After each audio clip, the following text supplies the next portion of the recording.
Hello दोस्तों, नमस्कार। आपका स्वागत है आपके अपने यूट्यूब चैनल में, जिसमें आज हम इतिहास की महत्वपूर्ण टॉपिक प्राचीन भारतीय इतिहास के स्रोत के बारे में पढ़ेंगे और जानेंगे प्राचीन भारतीय इतिहास के स्रोत क्या क्या थे। तो प्राचीन भारतीय इतिहास के स्रोतों में प्रथम स्रोत था धर्म ग्रंथ।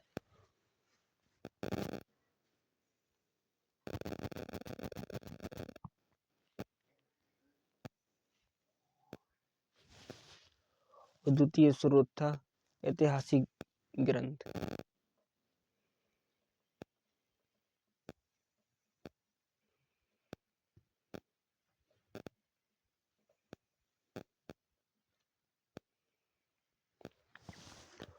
और तीसरा स्रोत था विदेशियों का विवरण।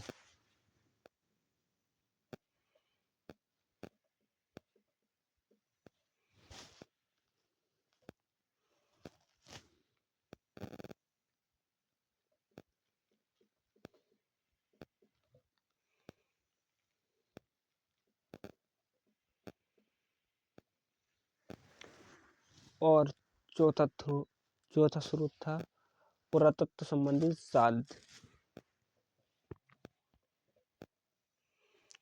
पुरातत्व संबंधित साक्ष्य। अब इसमें हम पढ़ते हैं धर्म ग्रंथ तथा ऐतिहासिक स्रोत से मिलने वाली जानकारी। तो सबसे पहले हम उठाते हैं धर्म ग्रंथ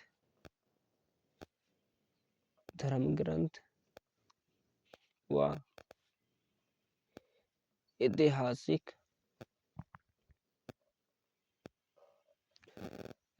ग्रंथ से मिलने वाली जानकारी।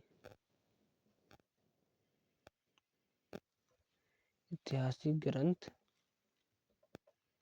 से मिलने वाली जानकारी। तो इनसे हमें यह जान के मिली कि भारत का सर्वप्रथम प्राचीन धर्म ग्रंथ वेद है। कौन? वेद है, जिसके संकलक रचयिता वेद व्यास थे। वेद है जिसके रचयिता वेद व्यास से।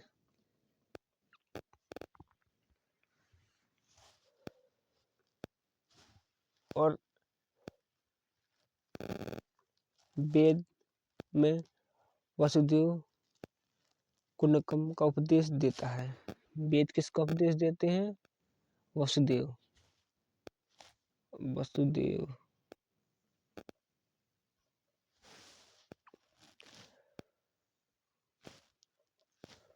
कुटुंब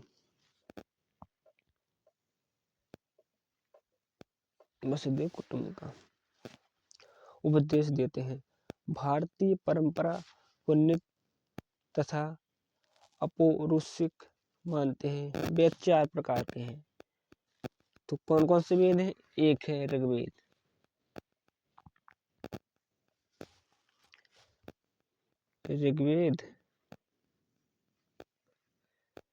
दूसरा है यजुर्वेद और तीसरा है सामवेद और चौथा है अर्थवेद।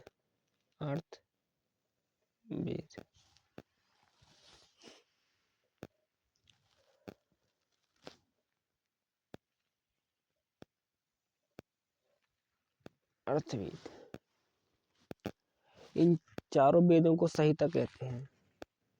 अब हम उठाते हैं ऋग्वेद।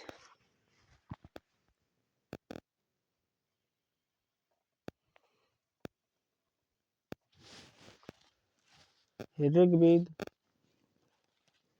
से हमें यह जानकारी मिली कि ऋचाओं के संबंधित ज्ञान के संग्रह को ऋग्वेद कहते हैं। किसके? ऋचाओं के संग्रह को ऋग्वेद कहते हैं। इसमें 10 मंडल, कितने? 10 मंडल।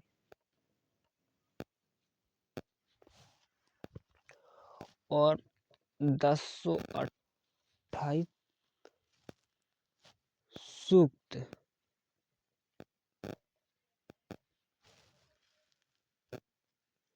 सूक्त एवं 10,462 ऋचाएं हैं। 10,462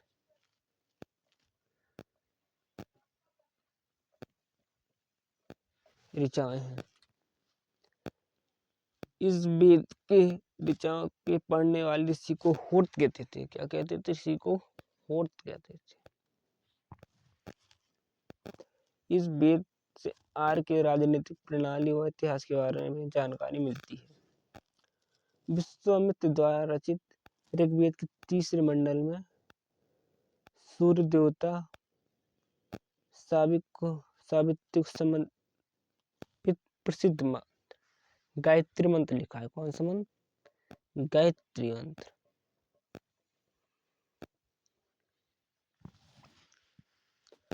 गायत्री मंत्र लिखा। इसके नए मंडल में देवता सोम का उल्लेख है। कितने मंडल में? 9वें मंडल में किसका उल्लेख है? सोम।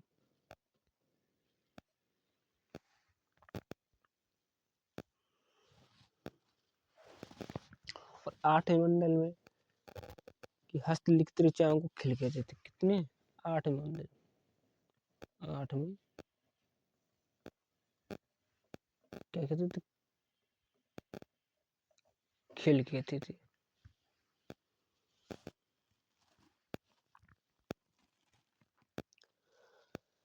चतुर्से कणि समाज की कल्पना आदि का स्रोत ऋग्वेद के 10 मंडल में है, जिसके अनुसार 4 वर्ण हैं। कौन से मंडल? 10 मंडल। कितने? 4 वर्ण हैं। जैसे कि ब्राह्मण,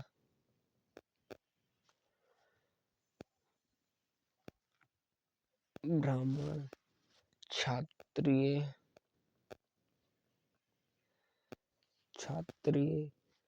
वैश्य व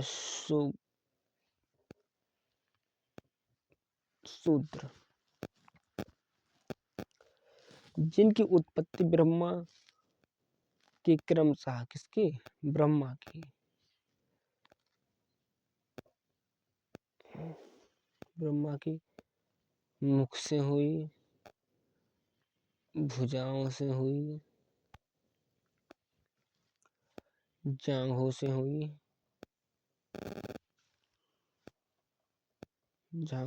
व पैरों से हुई। ब्राह्मण की उत्पत्ति मुख से हुई, क्षत्रिय की उत्पत्ति भुजाओं से हुई तथा वैश्य की उत्पत्ति जांघों से एवं शूद्र की उत्पत्ति पैरों से हुई।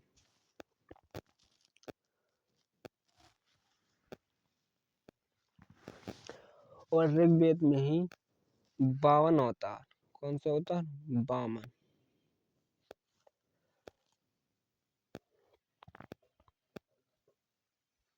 52 अवतार, 3 पग का उल्लेख मिलता है। और ऋग्वेद में इंद्र देवता के लिए किसके लिए? इंद्र के लिए 250 ऋचा और अग्निदेव के लिए 200 ऋचा। ये रचना की गई है। अब आते हैं हम यजुर्वेद पर। यजुर्वेद में मुख्यतः यज्ञ कर्मकांड की बातें हैं। शाश्वत पाठ के लिए मंत्रों, बलि के समय अनुपालन के लिए नियमों का संकलन ऋग्वेद में ही किया गया है। इसके पाठकर्ताओं को अश्वयु कहते हैं, अश्वध्रुवीय कहते हैं। ऋग्वेद में यज्ञों के नियमों तथा विधि विधान का उल्लेख है। यह एक ऐसा वेद है जिसमें गद्य और पद दोनों, कौन, गद्य व पद दोनों हैं, दोनों हैं। अब आते हैं सामवेद पर। सामवेद जिसका शाब्दिक अर्थ है गान, मतलब इसमें गाने या संगीत का ये प्रमुख वेद है। इसको पढ़ने वालों को उद्गत कहा जाता था। इसे भारतीय संगीत का जनक भी कहते हैं। किसे? सामवेद को भारतीय संगीत, इसका भारतीय संगीत का जनक भी कहते हैं। जनक, भारतीय संगीत का जनक भी कहते हैं।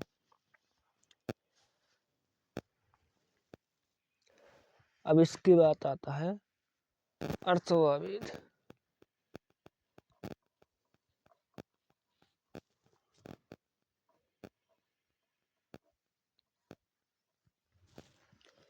अथर्ववेद के रचयिता थे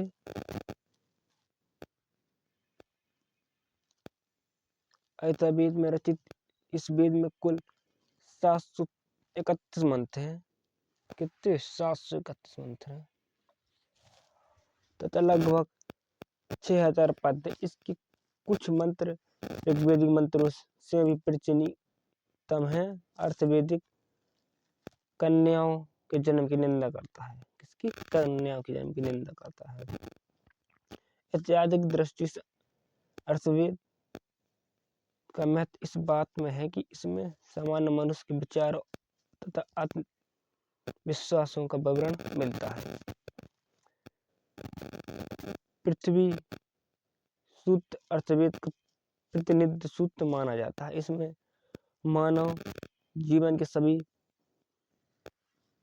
पक्षों, ग्रह निर्माण, उसकी उन्नति, व्यवहारिक मानवों का गहन, रोग निवारण, स्वाभाविक व्यवहार तथा प्रामाणिक गीत, राजभक्ति, बहुत से वनस्पति एवं औषधि, वशीकरण, प्रायश्चित का विवरण है।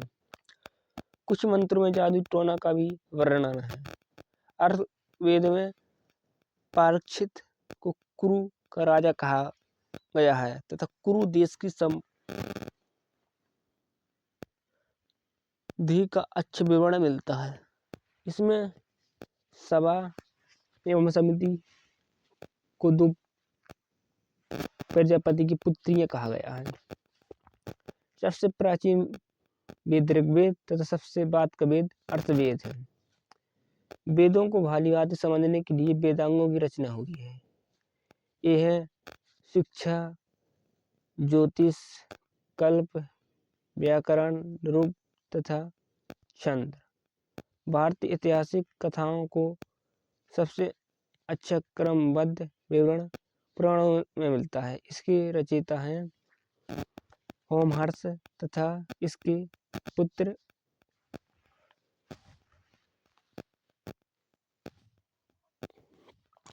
उग्र श्रवा। इनकी कुल संख्या है 18, जिनमें केवल 5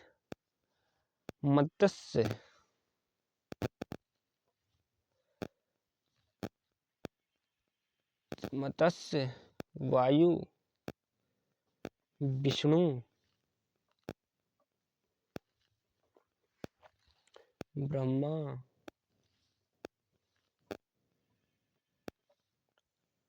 व भागवत भागवत में ही राजाओं का वर्णन मिलता है। पुराणों में सबसे प्राचीन पुराण है मत्स्य पुराण। अधिकतर पुराण संस्कृत श्लोक में लिखे गए हैं। शिष्टियों तथा शुद्ध इन्हें पढ़ने की अनुमति नहीं देती है। शिष्टियों और शुद्धों को इसकी पढ़ने की अनुमति नहीं है। वे पुराण सुन सकते हैं लेकिन पढ़ नहीं सकते। पुराणों का पाठ पुजारी मंदिरों में करते हैं।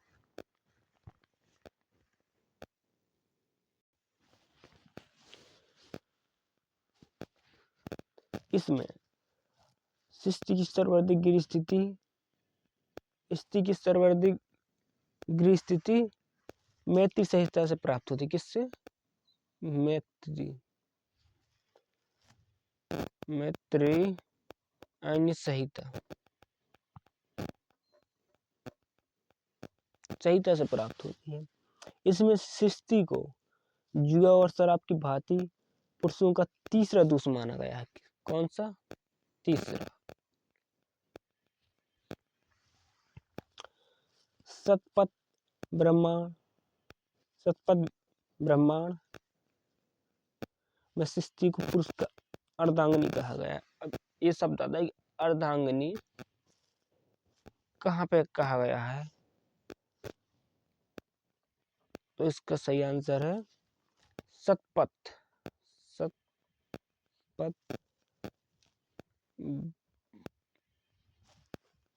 ब्रह्मा में कहा गया है। स्मृति ग्रंथों में सबसे प्राचीन एवं प्रमाणित मनुस्मृति को माना है। कौन सी? मनुस्मृति।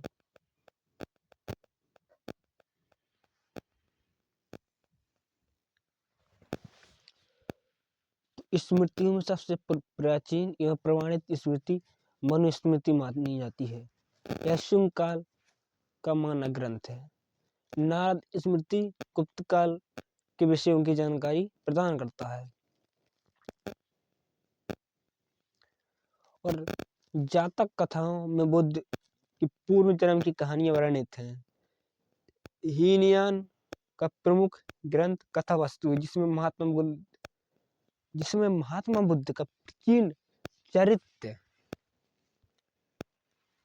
प्राचीन जीवन चरित्र, उनकी अनेक कहानियां वर्णन है।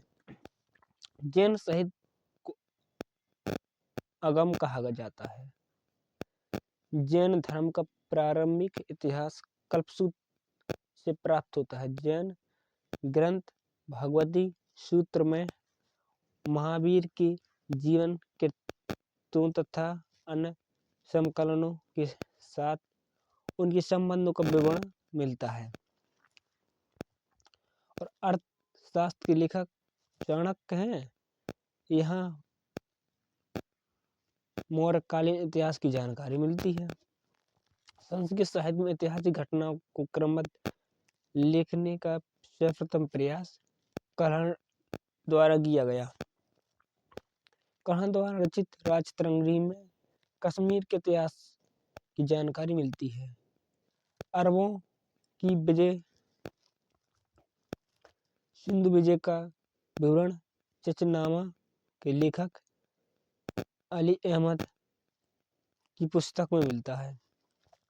अष्टाध्यायी, जिसके लेखक पढ़नी है, इससे मौर्य के पहले का इतिहास तथा मौर्य युगीन राजनीतिक अवस्था की जानकारी प्राप्त होती है। कात्यायन की गार्ग्य संहिता का ज्योतिष ग्रंथ है। कैसा है? ज्योतिष ग्रंथ। फिर भी इसमें भारत पर होने वाली यमन आक्रमण का उल्लेख मिलता है। अब आते हैं विदेशियों। अब विदेशियों के विवरण में हमें जैसे कि मेगानेस्थनीज, यह सेल्यूलर निकेटर का राजदूत था जो चंद्रगुप्त मौर्य के दरबार में आया था। इसने अपनी पुस्तक इंडिका मौर्य युगीन समाज व संस्कृति के विषय में लिखा है। और फिर है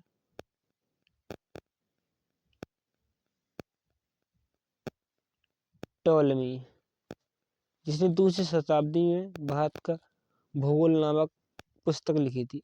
प्लानी, इसने प्रथम शताब्दी में नेचुरल हिस्ट्री नामक पुस्तक लिखी थी, जिसमें भारतीय पशुओं, पेड़ पौधों, खनिज पदार्थों आदि के विवरण में जानकारी मिलती है। ये थे सभी यूनानी या रोम के लेखक। कहाँ के थे? यूनानी और रोम के लेखक।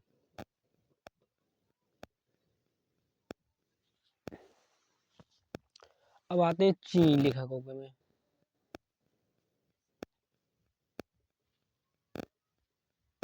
चीनी लेखकों में है फहियान,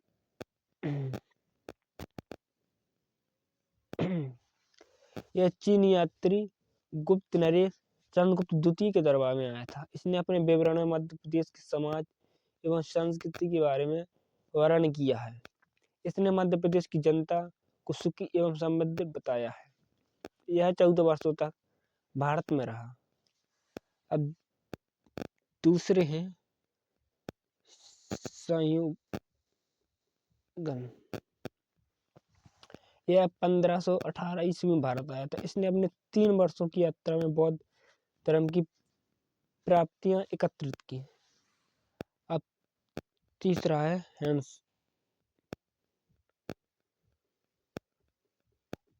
ह्वेनसांग। यह हर्षवर्धन के शासनकाल में भारत आया था। ह्वेनसांग ने 629 में चीन से भारत के लिए प्रस्थान किया था। लगभग 1 वर्ष की यात्रा के बाद सर्वप्रथम भारतीय राज्य कपिसा पहुंचा। भारत में 15 वर्षों तक ठहरकर 645 ईस्वी में चीन लौट गया। वह बिहार में नालंदा जिले में स्थित नालंदा विश्वविद्यालय में अध्ययन करता रहा तथा भारत में बौद्ध ग्रंथों को एकत्रित करके ले गया। इसका भ्रमण सीयू नामक प्रसिद्ध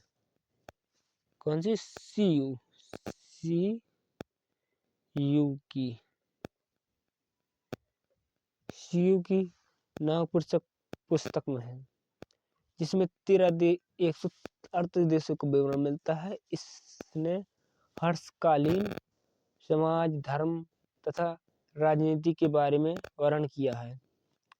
इसके अनुसार सिंध का राजा शूद्र था। ह्वेनसांग ने बुद्ध की प्रतिमा के साथ साथ सूर्य, शिव प्रतिमा का भी पूजन किया। ह्वेनसांग के समय नालंदा विश्वविद्यालय के कुलपति शीलभद्र थे। कौन?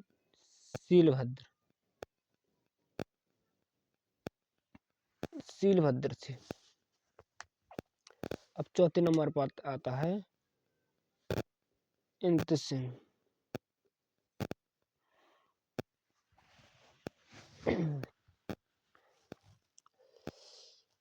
यह 7वीं शताब्दी के अंत में भारत आया था। इसने अपने विवरण में नालंदा विश्वविद्यालय, विक्रमशिला विश्वविद्यालय तथा अपने समय में भारत का वर्णन किया है।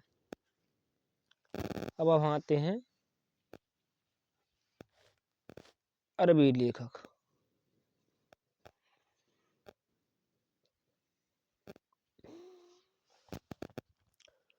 जिसमें है अल-बरूनी,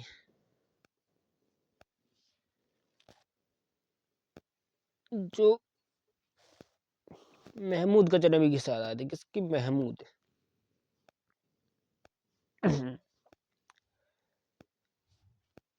गजनवी।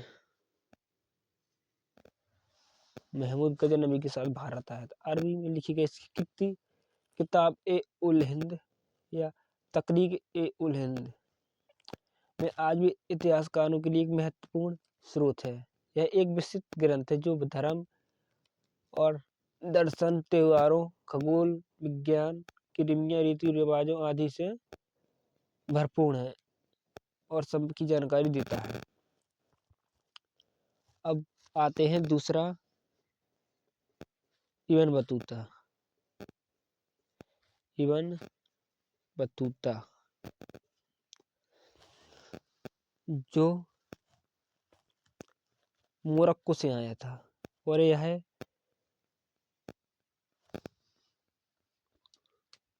मोहम्मद तुगलक के काल में आया था। किसके? मोहम्मद तुगलक, मोहम्मद तुगलक के काल में आया था।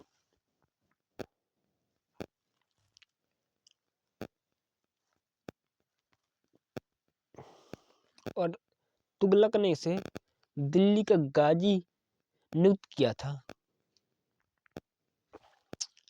और अन्य लेखक भी हैं,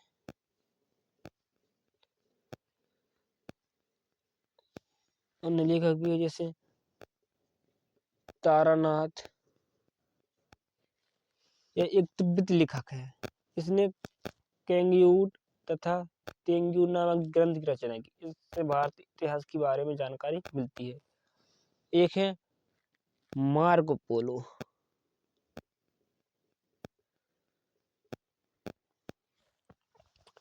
यह 13वीं शताब्दी में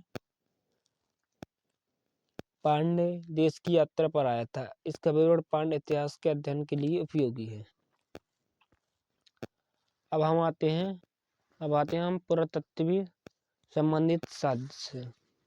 इसमें 1400 ईसा पूर्व के अभिलेख बोगानकोई से वैदिक देवता मित्र, वरुण, इंद्र और नासुर के नाम मिलते हैं।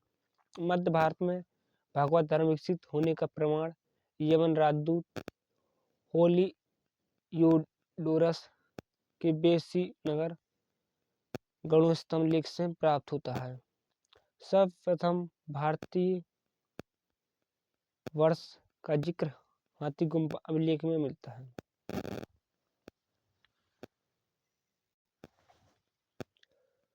सर्वप्रथम दुर्भिक्ष का जानकारी होने का अभिलेख स्वयंगोर अभिलेख में मिलता है। इस अभिलेख में संकट काल में उपयोग हेतु खाद्य सुरक्षित रखने का भी उल्लेख है। सर्वप्रथम भारत पर होने वाला होन आक्रमण की जानकारी भीतरी स्तंभ लेख से प्राप्त होती है। सती प्रथा का पहला लिखित साक्ष्य एरन अभिलेख से मिलता है, जो भानुगुप्त की शासन काल से प्राप्त होता है। सतवाहनों राजाओं का पूरा इतिहास उनके अभिलेखों के आधार पर ही लिखा गया है। रेशम बुनकर की श्रेणियों की जानकारी मंदसौर अभिलेख से प्राप्त होती है। कश्मीर नव पांचवें पुरातत्व बुझहोम के से गद्रवास का साक्ष्य मिलता है। इसमें उतारने के लिए श्रेणियां होती हैं। प्राचीनतम सिक्कों को आहत सिक्के कहा जाता है। इसी को ही साहित्य काषाण साहित्य कहा जाता है। काषाण साहित्य नहीं, काषाण कहा जाता है। सर्वप्रथम सिक्कों का लेख लिखने का कार्य यमन शासकों ने किया था। समुद्रगुप्त की वीणा बजाती हुई मुद्रा सिक्के से उसके संगीत प्रेमी का परिणाम मिलता है। समुद्रगुप्त की वीणा बजाती हुई मुद्रा वाले सिक्के से ही संगीत प्रेम होने का प्रमाण मिलता है। अरिके मेंडुक पुदुचेरी के निकट रोमन सिक्के प्राप्त हुई थी।